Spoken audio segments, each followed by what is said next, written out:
बिस्मिल्लाहिर्रहमानिर्रहीम। अस्सलाम वालेकुम। मोहम्मद नासिर यूसुफ हाजिर हैं एपिसोड 12 सीजन 1 कोरस उस्मान के शॉर्ट रिव्यू के साथ। एपिसोड के स्टार्ट में गुंदुस अपनी बीवी के साथ खैमे में होते हैं और बहुत परेशान होते हैं। उसकी बीवी पूछती है कि आप परेशान क्यों हैं?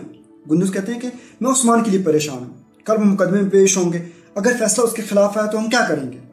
उसकी बीवी कहती है कि वो बहुत बहादुर है, उसने एहतियाती तदबीर ले ली होंगी। गुंदुस कहते हैं कि हाँ, मैंने भी एहतियाती तदबीर ले ली है, अगर फैसला उसके खिलाफ आया तो मैं उसको वहां से भगवा दूंगा। और ये बात मैंने चचा जान को भी नहीं बताई। उस्मान मुकदमे में पेश होने के लिए कबीले से निकल जाते हैं। उधर कालानूस और सोफिया भी जंगल में आ रहे होते हैं। अचानक उस्मान उनके आमने सामने आ जाते हैं और उस्मान कहते हैं कि अब अदालत यहाँ पे लगेगी। सोफिया कहते हैं कि ये तो बहुत ही अच्छी बात है, यहाँ पे काजी में होंगी। शमसा अपनी तलवार निकाल लेते हैं। इतने में सोफिया के सिपाहियों में कुछ सिपाही उस्मान की भी जासूस होते हैं। वो सिपाहियों पे हमला करते हैं। शमसा के बहुत सारे सिपाही वहां पे आ जाते हैं और लड़ाई शुरू हो जाती है। वो सबको वहां पे मार देते हैं। सिर्फ अंद्रास, कालानूस और सोफिया बच जाते हैं। उस्मान अंद्रास से कहते हैं कि तुम सोगत जाओ और वहां पे बताओ कि उस्मान अदालत से भागा नहीं, उसने गवर्नर के कातिलों को पकड़ लिया। और कालानूस से कहते हैं कि तुम यानिस के पास जाओ और उसे बताओ कि अगर उसको अपनी बेटी सोफिया जिंदा चाहिए तो वो शरबत दे दे, वरना मैं उसको मार दूंगा। सब लोग हैरान हो जाते हैं क्योंकि किसी को पता नहीं होता कि सोफिया उसकी बेटी है। अंद्रयास सोगत पहुंचते हैं तो अली शाह उसकी हालत देखकर पूछते हैं कि आपकी हालत किसने की? वो कहते हैं कि उस्मान ने सोफिया को अगवा कर लिया। अली शाह को बहुत गुस्सा आता है। कहते हैं कि उस्मान ने मेरी हुक्म की खिलाफ वर्जी कैसे की? अपने सिपाही को कहते हैं कि हम उस्मान के पीछे जा रहे हैं। गुंदुस भी बहुत परेशान हो जाते हैं कि उस्मान ने अपने लिए कब्र खोद दी है। गुंदुस और दुंदार भी उसके साथ निकल आते हैं। आका यानिस के पास कालानूस पहुंचते हैं। वो उसकी हालत देखकर पूछते हैं कि आपकी हालत किसने की? कहते हैं कि उस्मान ने, और उस्मान सोफिया को अगवा करके ले गए और उसने कहा कि अगर आपको अपनी बेटी सोफिया जिंदा चाहिए तो वो शिफा वाला शरबत उसको दे दो, वरना वो उसको मार देगा। और आपने हमसे छुपाया क्यों कि वो आपकी बेटी है? यानिस कहते हैं कि ये एक ऐसी बात थी जो मुझे और शेख अब्दाली को सिर्फ पता थी, लेकिन अब कोई भी बात आप लोगों से छुपी नहीं है।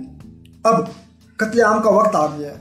और उसके कान में कुछ कहते हैं और वो शिफा वाला शरबत उसको दे देते हैं। उस्मान कबीले में पहुंचते हैं तो शमसा कैसे कहते हैं कि आप सोफिया के पास रहो, खुद वो बाला को देखने चले जाते हैं। इतने में अली शाह, दुंदार और गुंदुस वहां पे आ जाते हैं। सोफिया अली शाह को कहते हैं कि आप मुझे छुड़वाएं और उस्मान को पकड़ लें। उस्मान भी वहां पे आ जाते हैं। उस्मान कहते हैं कि आप मुझे ही ढूंढ रहे हैं। अली शाह सिपाहियों को हुक्म देते हैं कि उस्मान को पकड़ लो और सोफिया को छुड़ा लो। लेकिन उस्मान के सिपाही वहां पे सबको काबू में कर लेते हैं और सबकी गर्दनों पे तलवार रख देते हैं।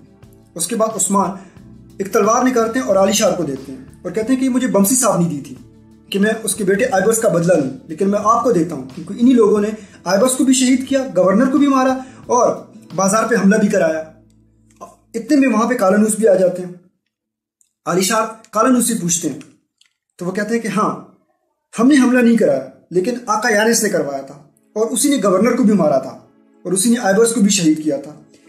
और हमने ये फैसला किया है कि कल हम यानिस को इन सारे जुर्मों की वजह से फांसी चढ़ाएंगे। आप सब लोग भी यहाँ पे आ जाइएगा और हम उस्मान को वो शिफा वाला शरबत भी देंगे। उसके बाद वो शिफा वाला शरबत उस्मान को दे देते हैं। अली शाह हुक्म देते हैं कि ठीक है, अब इन दोनों को छोड़ दो।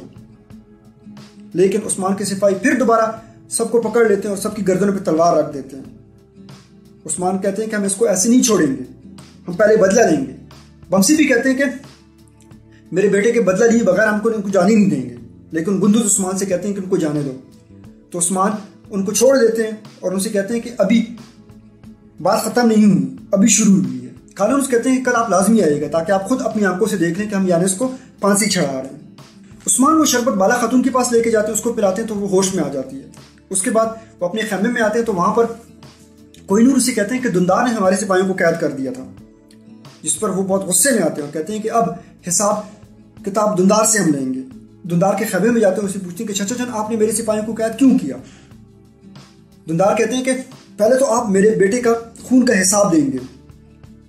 उस्मान कहते हैं कि उसने मेरे साथ गद्दारी की थी और गद्दारी करने वालों के साथ मैं ऐसे ही करता हूँ। दुंदार को भी गुस्सा आता है और कहते हैं कि इस गद्दारी में आपका भाई गुंदुस भी शामिल था, फिर तो आपको उसका भी खून बहाना चाहिए। और अभी मेरे बेटे का खून ताज़ा है, मैं बदला लूंगा, तब आपके सिपाहियों को छोड़ूंगा। उस्मान एक खंजर लेते हैं और अपने बाजू में घूम देते हैं और کہتے ہیں کہ آپ کو خون کے بدلے خون چاہیے تھا نا، تو میں نے خون بہا دیا ہے، اب میرے سپاہیوں کو چھوڑ دیں۔